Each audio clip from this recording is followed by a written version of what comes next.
ناظرین، پاکستان بڑی تیزی کے ساتھ مشرق وسطیٰ میں امریکہ کی جگہ لینا شروع کر دی ہے اور بہت تیزی کے ساتھ پاکستان بہت سے ملکوں کو اپنی طرف لانے میں اور امریکہ کی جگہ ان کی سیکیورٹی، ان کی تحفظ، ان کے حفاظت اور ان کو فوجی حفاظت خاص طور پہ دینے میں نہ صرف یہ کہ صرف وعدوں بعید سے آگے عملاً اس میں کامیاب ہو گیا ہے۔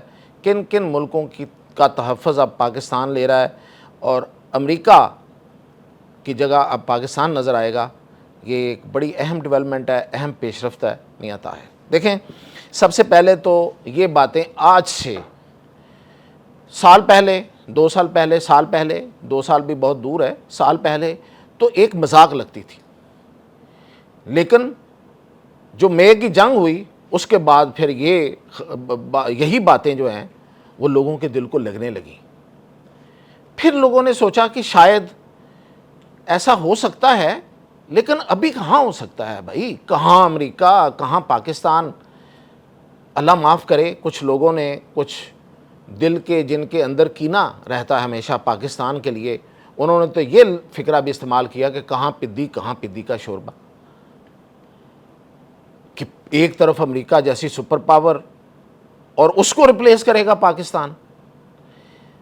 تو یہ ایک بحث تھی۔ پھر کیا ہوا؟ پھر یہ ہوا کہ یہ ایک بہت بڑی پیش رفت کے بعد یہ ایک، آپ سمجھیں کہ ایک میڈل جو ہے وہ لٹک گیا پوری دنیا کے لیے، سامنے نظر آنا شروع ہو گیا کہ یہ ہے پاکستان۔ وہ تھا سعودی عرب کے ساتھ ہمارا ڈیفنس پیکٹ۔ پھر لوگوں نے اس کو بھی ہلکا لیا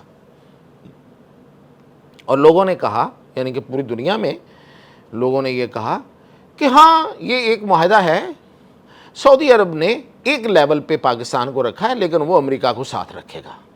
امریکہ کو ریپلیس کرنا کوئی بہت بڑی بات ہے، کوئی آسان بات نہیں ہے۔ لیکن اب جیسے جیسے وقت گزر رہا ہے، یہ تو قدرت کے کھیل ہیں۔ دیکھیں، وہ قرآن پاک میں بھی ہے نا، ایک چال تم چلتے ہو اور ایک چال اللہ چلتا ہے، اور اللہ سب سے بہتر چال چلنے والوں میں سے ہے۔ یعنی کہ اللہ کی چالیں جو ہیں وہ سب سے بہتر چالیں ہوتی ہیں۔ اور یہ جو تھیٹر تھا، یہ وار تھیٹر تھا، یہ جو ایک جنگ کا جو ایک تھیٹر لگا ہے مشرق وسطیٰ میں، اس میں جس طریقے سے چالیں چلی گئی ہیں اور جس طرح سے امریکہ اور اسرائیل جو ہے وہ ایک سالہ سال کی ان کا جو نیکسس، ان کی دوستی اور ان کی پلاننگ اور ان کی منصوبہ بندیاں وہ جب سامنے آئیں، اور کوئی انسان یہ نہیں تصور کر سکتا تھا کہ یہاں پہ امریکہ جو ہے وہ شکست کھاتا ہوا، وہ گرا ہوا نظر آئے گا۔ اور آپ اب تو تصور نہیں، آپ اپنی آنکھ سے اب دیکھ سکتے ہیں، آپ اپنے کانوں سے اب سن سکتے ہیں کہ امریکہ جو ہے وہ چاروں شانوں چت ہے۔ اب ٹھیک ہے کہ کچھ لوگوں کو کچھ اور وجوہات کی وجہ سے یہ بات نہ ہضم ہو رہی ہو کہ امریکہ چاروں شانوں چت نہیں ہوا۔ چلیں، آج نہیں تو میں بھی یہاں ہوں، آپ بھی یہاں ہیں، کب دور کی کوئی اتنی بات بھی نہیں ہے۔ دیکھیے گا، 2 مہینوں کے اندر اندر یہ بات، اگر یہ ہر بندہ یہ نہ مانے کہ یہاں پہ امریکہ کو شکست ہوئی ہے اور شکست فاش ہوئی، تو ٹھیک ہے، میں دیندار ہوں گا، میں یہاں بیٹھ کے مانوں گا اپنی بات کو کہ ہاں مجھ سے غلطی ہوئی اور میں اپنی غلطی کو تسلیم کروں گا۔ لیکن آثار اور ہمارے جو تجزیے ہیں اور جو صورتحال ہے وہ اس طرف جا رہی ہے کہ امریکہ یہاں پہ شکست کھا چکا، اور جو شکست کھا جائے وہ دنیا کی کتنی ہی بڑی طاقت کیوں نہ ہو، اس کا اعتبار اور اعتماد ہی تو سب کچھ ہوتا ہے، ساکھ ہی تو سب کچھ ہوتی ہے۔ اندر سے پہلے سے کسی نے چیک کر کے تھوڑا دیکھا ہوتا ہے۔ اب کسی کو کیا پتا تھا کہ امریکہ کے اوپر وہ ملک جو ہے وہ حاوی ہو جائے گا جس کی اپنی ایئر فورس بھی نہیں ہے، لیکن ایسے ہوا ہے۔ اب جیسے بھی ہوا ہے، میں تو آپ کو بیان کر کے بتاتا رہا ہوں۔ اب جب امریکہ کی ساکھ اور وقار اور اعتماد سب یہاں سے رخصت ہو چکا، تو پھر آپ مجھے بتائیے ذرا غور کر کے، ذرا دھیان سے، ذرا ادھر ادھر نظر گھما کے، کہ اس خطے کے لوگ جو ہیں، جو مشرق وسطیٰ کی جو ریاستیں ہیں، ان کے لیے کون سی طاقت ہے جو امریکہ کو ریپلیس کر سکتی ہے؟ کیا برطانیہ کرے گا؟ بالکل نہیں کرے گا۔ کیا فرانس کرے گا؟